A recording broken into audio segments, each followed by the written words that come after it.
Well, hello there. I'm back for lesson number 2 of your business management series, and this lesson is going to be about systemizing, or basically trying to get your business to run without you. I'm going to talk about the things that are going to be required for you to do that. Good news is, however, there isn't that much you have to systemize to buy and sell houses. Now look, I've been doing that for a long time. I can tell you, I doubt there's anybody more systemized at it than I do, because I don't spend 2 hours a week in the house business. Absolutely don't. I got so much other stuff going on. So I'll start with the 4 steps to learning. And there are 4 steps to learning. Step number 1 is ignorance. Now I hope you're past that stage, and we're going into the second step, which is awareness. Awareness is what the Gold Club is about. It's what all my training events are about. It's what my boot camps are about. It's what my courses are about. And that's the easy part, being aware. However, the hardest one is the third one. Actually, one of the hardest things that keep people out of it is the third one, and that's the implementation. So we got ignorance, we got awareness, and we got implementation. That implementation is where the rubber meets the road. It's one thing to go to a class and learn, but it's another thing to actually take that information and put it to use.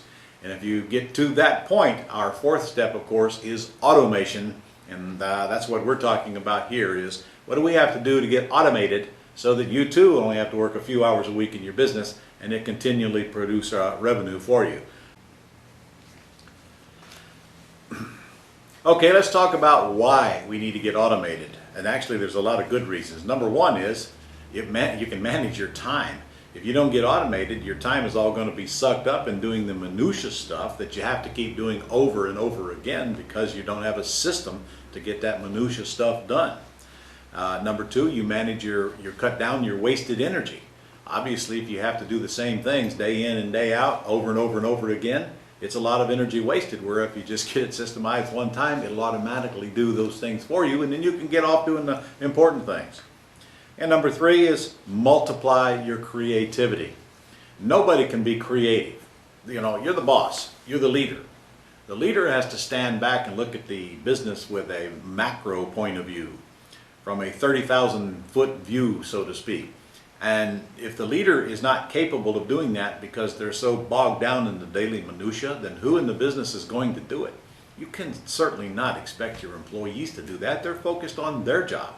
If you have employees, even your VA, your virtual assistant, regardless of who you've got doing particular tasks in your business, if it's outsourced, if they're employees, if they're VAs or whatever, they're not responsible for focusing on the big picture. So if you're doing jobs that they should be doing, not only are you wasting your energy, but you're also sucking up the time to where you don't have any time to be creative about anything.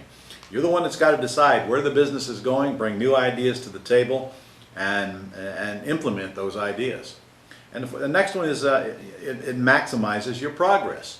If you are not systemized, it's likely all you're doing is the same thing day in and day out, and you're not making any progress. By the way, that's normal. That's exactly the way most people run their businesses. How many businesses do you know that aren't making a bit of progress? 10, 15, 20, 30 years later, they are not any better off than they were the day they opened. Most of your brick and mortar businesses are like that. And it's because the leader is not doing anything to grow the business. There's no way they can make progress if they're stamping out fires and hung up in minutia all day. So the more you get systemized, the easier that becomes. You can enjoy your business. My friend, I'm here to tell you, you're probably not going to enjoy a business that requires you to be there. In fact, that's what you and I ought to spend a lot of time working on, is getting you the heck out of your business. The enemy is here. It is us. We are the problem in our business. And we have to work to get out of the business and let the business run without us. That's what systemization is all about. And any business that requires you to show up every day is not worth spit. It's a business that needs fixed. We either fix the boss or we've got to fix the business, or both. But that business is nothing more than a job, sucking up your life, swapping hours for dollars, probably not making any more than you would out working on a regular job without the responsibilities. Business is all about enjoying the business, not being sucked up into the business. Remember, the purpose of a business is to provide for you, the owner, not the other way around. Your whole life's mission is not to keep your business afloat. Your business's purpose is to keep you afloat and supply you the income and the free time that you need. And don't ever lose sight of that, because if your business is not doing that, of course it's your fault. Sorry, it's all your fault. You got to fix it, and systemization will do that. It allows you to think bigger. How in the world are you going to think bigger when you spend all day in minutia and you can't do anything but put out fires? You're thinking about those. What's the next chaotic problem? If your business is run with chaos management, then it's always going to be in chaos, and the leader's always chaotic as well. You don't have any time to think bigger because you don't have any time to think. And of course, if you don't get systemized, you won't be able to manage your cash flow either.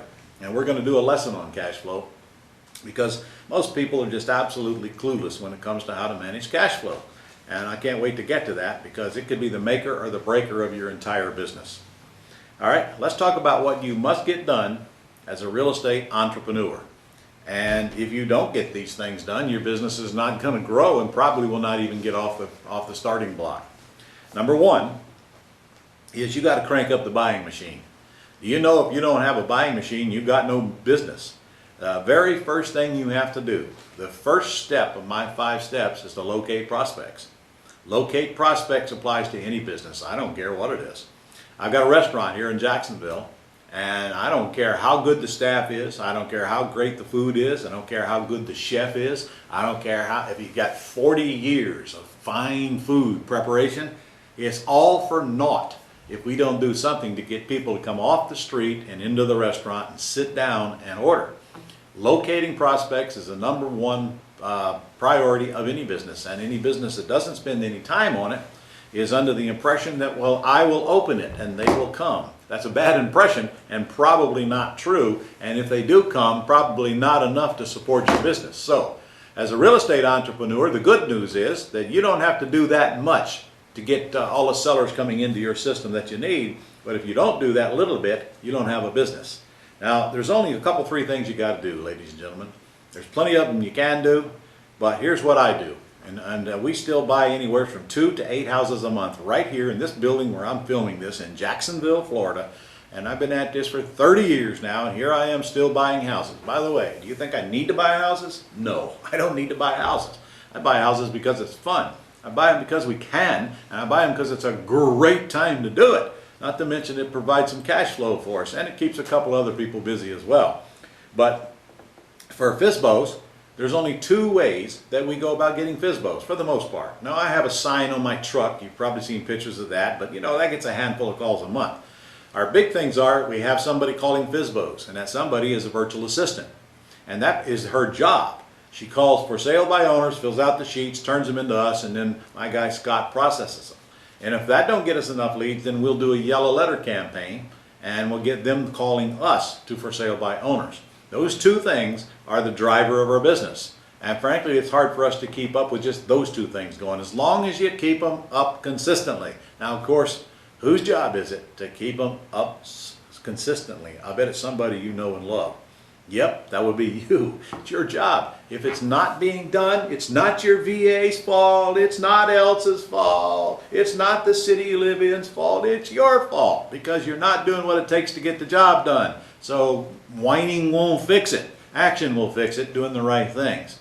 And if you're buying bank-owned properties, they're all going to come through real estate agents. So if you're using listingbook.com, your realtor can sign you up for that. You're going to have all the flow of bank-owned properties you want dropped right in your email every single day. Listingbook.com.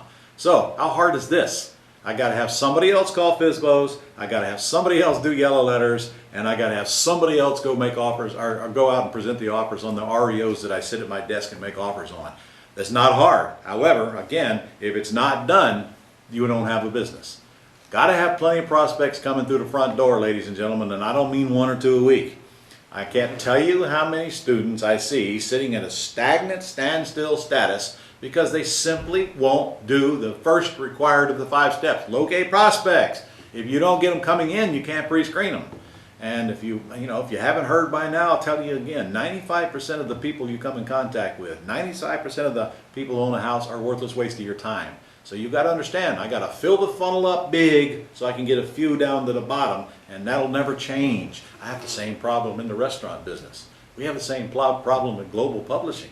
We got to contact an awful lot of people to get a few in the system. Well, guess what? It ain't going to change. It's part of business, and you might as well get used to it. We have to get lead flow coming. All right.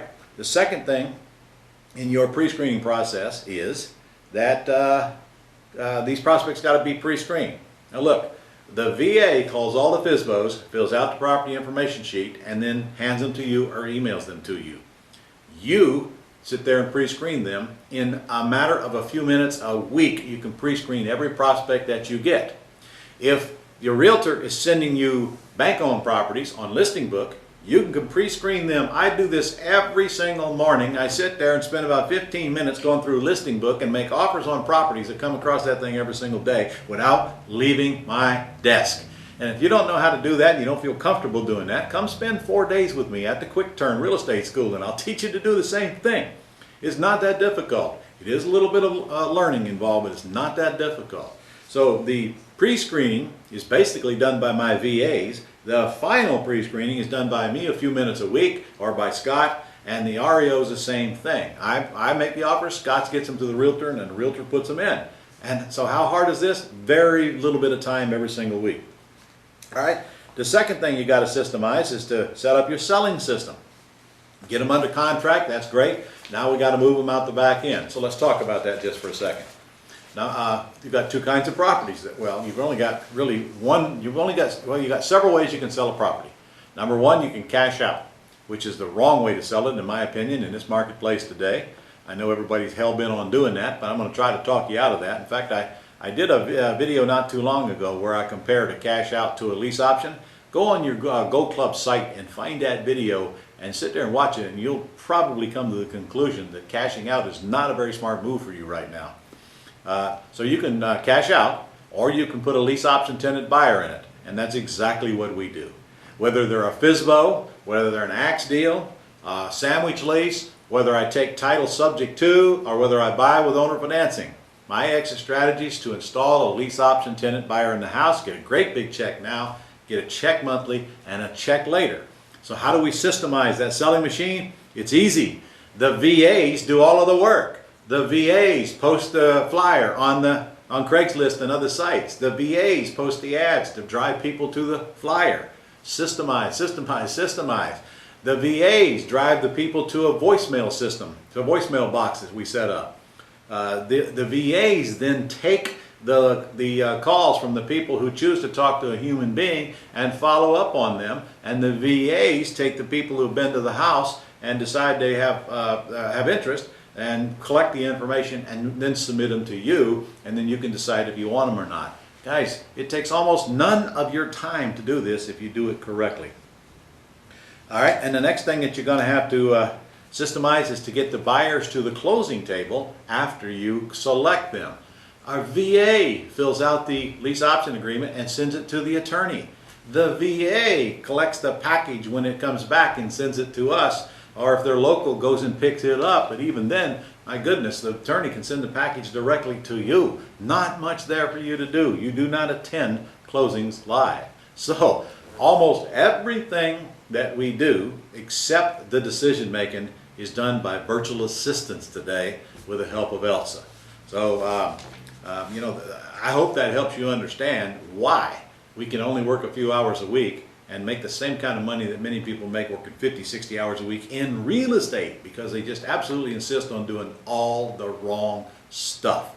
Go back and play this video again. I think you do that 2 or 3 times and it might start sinking into you that this is not about how many hours you work.